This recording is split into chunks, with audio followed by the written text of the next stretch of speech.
Welcome to the Golf Fitness Bomb Squad. I'm your host, Chris Finn, and welcome to the second of the four-part series with Mike Carroll from Fit for Golf, my brother in nerdy fitness arms, here to talk shop with you today. Excited and honored to have him here with us. I am a nerd, as you all know, and Mike shares my love for doing things the right way based on science. So, Mike, welcome back, man. Episode 2, you ready for it? Yeah, thank you very much. Happy to talk more training. Let's do it. Cool. So I want to talk longevity today. I think one of the common themes that you have with your golfers at Fit for Golf, that we have at P4S Golf, is longevity is a massive goal. Whether it's a junior trying to extend their career in playing college, a collegiate player trying to extend their career playing professionally, pros just trying to stay on tour, or that country club, 40, 50-year-old, 60, 70, just trying to make it to the next decade, right? So there's obviously nuance along the way, but I'm just curious to kick it off as we're thinking about training for longevity. What's kind of the framework that you think of, or do you have kind of a framework that you think about? I always think of kind of like the old food pyramid, and I think of kind of the bottom is kind of, you got to have rotary mobility, and then we build strength on top of that, and then there's obviously a power requirement, and then obviously then can you take all those physical skills and characteristics and basically express those in the golf swing with efficiency of weight shift and proper sequencing, all that sort of a thing. But I'm curious how you approach that, and then how you would think about kind of from a training perspective, where do they start? So I generally look at think about the physical qualities that are important as we age, and then making sure that we're training all of them to a sufficient level. You said pyramid, which makes sense, is a good way to look at it. I think of it as like a chutes and ladder pyramid, where it's like you can go up and down depending on, obviously everybody's an individual, but I joke because we have these pictures of it here in our facility, and I always talk with our marketing guys. I'm like, I feel like we need to make a chutes and ladders, because you'll have someone who's really good, then they get hurt, and then it's like, their mobility goes to no good or whatever it may be. But how do you look at it? I almost think of it like as one big bucket that we're trying to fill, and we have a number of different taps that are adding to the bucket. I like that. And obviously we can fill the bucket better by having all of those taps working or being worked to a good degree. And I think some people do well on one tap and not so well on three taps, or whatever way. How do you think, what are your taps you think about? Yeah, so by far, that if we're it depends a little bit if we're going into it's someone who is trying to milk every last percentage they can out of their golf performance versus a 65-year-old that plays golf. Yeah. Let's go with for passion. Let's go with the 65-year-old. Yeah. So by far, the two most important taps that they can be working on are physical strength and cardiovascular fitness. If you look at the general health, lifespan, health span things, these are definitely the two most bang for buck. We absolutely have to maintain our strength, which will also maintain our muscle mass, and we need to keep our heart as strong and as healthy and functioning as well as possible. There's definitely, what I've found or experienced is that so first of all, there's people who don't really exercise. That's obviously a big problem for those. It's get started, do anything, that's fine. But I think the people listening to this are probably past that point. They're more, how should I spend my time? How do I get good results for the time I'm putting in? And in my experience, people definitely tend to have a preference towards, they prefer doing cardio or they prefer lifting. And based on that, they kind of do really well with one tap and then not so well with the other tap. So it's trying to get a mix of those. Then the other two that I would say are, especially for people who are playing golf, but also for people in general, is some mobility work. But to be perfectly honest, you can get a lot of your mobility needs from your strength training. I think there's some mobility stuff that is very important if you're going to be a golfer that you're probably not going to get that well from your strength training. like, T-spine rotation, hip rotation. Like, you don't really target that as well from a kind of standard strength training program as you can with 5 or 10 minutes of added mobility work. And then the other one is the sort of explosive power element. So like rate of force development or explosive power rather than just strength. But again, you get a lot of that from your strength training. So dive into me for everyone listening. When we say cardio. I think that has a very different meaning for lots of people. Some people will take that as I play golf 4 times a week and I walk and carry my bag, 18 holes. Other people are I am on the elliptical or I'm swimming for an hour or 2 hours, or I go for I run at a 7-minute mile-an-hour pace, or I walk on an incline. When you say cardio, and what have you seen that's really been helpful, or what variations have you seen that have been? Yeah, so like what I would view cardio as something where you feel like you're training. Like I walk 2 rounds of golf most weeks. I count that as a very beneficial activity. It's definitely good for my health, but I don't view it as cardio. Solely because like my heart rate's not high enough and it's not sustained for long enough because there's so much like stopping and standing still. Now it's way better than not doing that. There is cardiovascular benefits, but I wouldn't view it as cardiovascular training, to be perfectly honest. Now for someone who's very unfit cardiovascularly, now that might be a totally different scenario for them. And golf is actually for a day. Yeah, golf could actually be a high cardio stimulus. And then there's my courses, like going up a mountain, etc. But in general, like to keep it simple, I would say something where your heart rate is elevated for a sustained period of time. You're getting a sweat up, you're slightly out of breath. And I think if like the probably lowest level of that, I would say, is if you think of something even like brisk walking, like if you put, even say 15 or 20 minutes on a clock and you try and walk as fast as you can, like you'd even notice with that, you're able to get up to a point where there's probably some sweat, you're a little bit out of breath for sure. You wouldn't be able to have a perfect conversation. You could probably talk, to a reasonable degree. And if you had a heart rate monitor on, it would be elevating, well above what you would get if you were just playing golf, for example.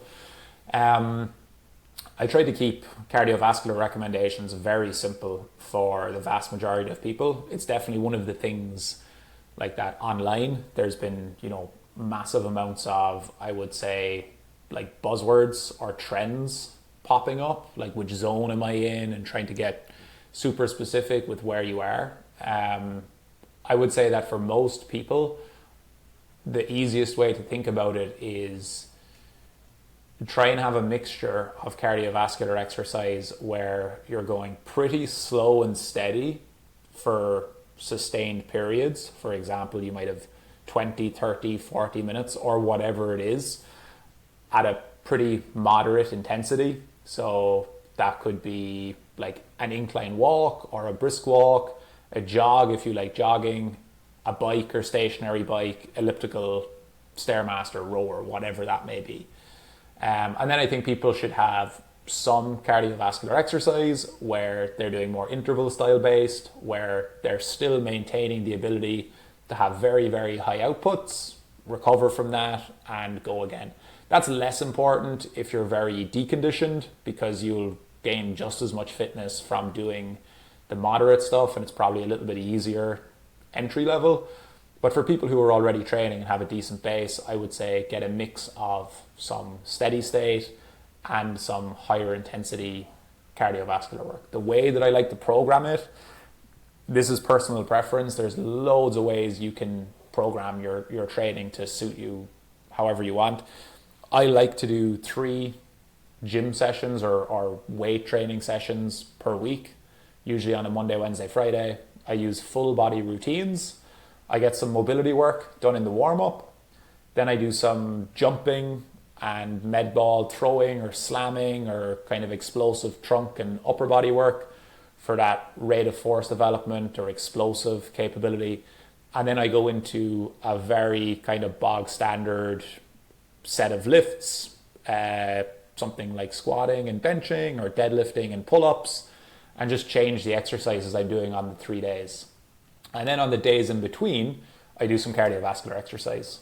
And I try and get a mix of like a longer, slower one. So that might be like 45 minutes on a stationary bike where I'm just trying to stay at pretty much the same intensity or gradually ramp it up as I go. But I can sustain that for a long period of time. I'm not stopping in the middle. And then I'll probably get 1 or 2 where I'm doing more like interval based stuff, whether it's on feet, running, I like running and I still play field sports, or on a bike where it's something like, for example, like 2 minutes going like pretty hard and then 2 minutes where you're going really easy, and repeat for 6 to 8 reps.